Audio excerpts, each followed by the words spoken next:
Whenever I think of inspirational people in my life, there's lots of them, family members and friends and things, but the most inspirational person, or the first most inspirational person in my life was my fourth grade teacher. I think it was fifth grade teacher, Mr. Julio Alvarez, who taught me how to play chess.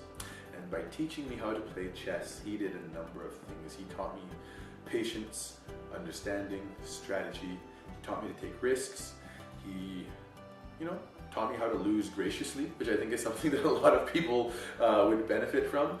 And he also got us into a number of very creative and artistic endeavors. I remember he was from Bolivia, and he taught us how to make piñatas, and so we did piñatas and we did all kinds of paper mache, and he was the first teacher who really inspired me. And it was the first time in my life that I remember feeling inspiration and feeling like I had been given an outlet or an avenue for that inspiration, because there's lots of times in our life where we feel inspired or feel like we want to accomplish something, but just as often there are times when we don't feel like we have an outlet for that, or there's not something that's accessible. And he was one of the first people who taught me that there are a number of ways out there that people can express themselves, and that he was also a very, very accepting person and an extremely intelligent man.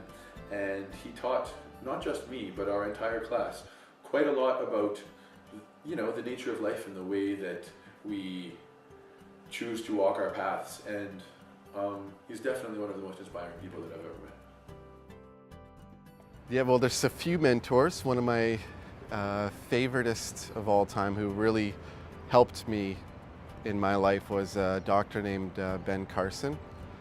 And he has a movie called Gifted Hands and a book called Gifted Hands and many other books that he wrote.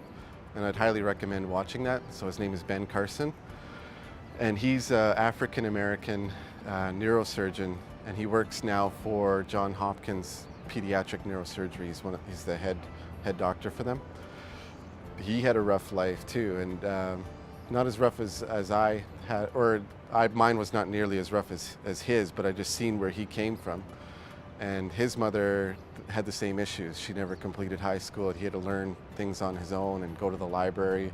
His father was never in his life, but he always had his mother who spoke into his life. And he believed that he could, do things because of the positive things that his mother spoke into his life. Ended up becoming one of the world's greatest neurosurgeons because of that belief that he had in himself. And some of the same, his way of the creator was the same way as mine as well. So I really looked up to what he had to go through, coming from the bottom and then making it to the top. So I really appreciate what he had to do. And he's on Twitter. He actually wrote me a letter too, and kind of encouraged me. I wrote him to tell him how I felt about him, and then he wrote me back. And so when I opened up that letter, that really encouraged me. There's other ones. Dr. Sharon Salome, one of the deans from UBC here, she spoke a lot into my life and has helped me when I was really low, in a really low point in my life. And so her encouragement has helped me a lot as well. The other ones are Mr. Close from high school, Alan Arndt and Roger Friesen were the other ones. And of course my father, who's done a lot in my life as well.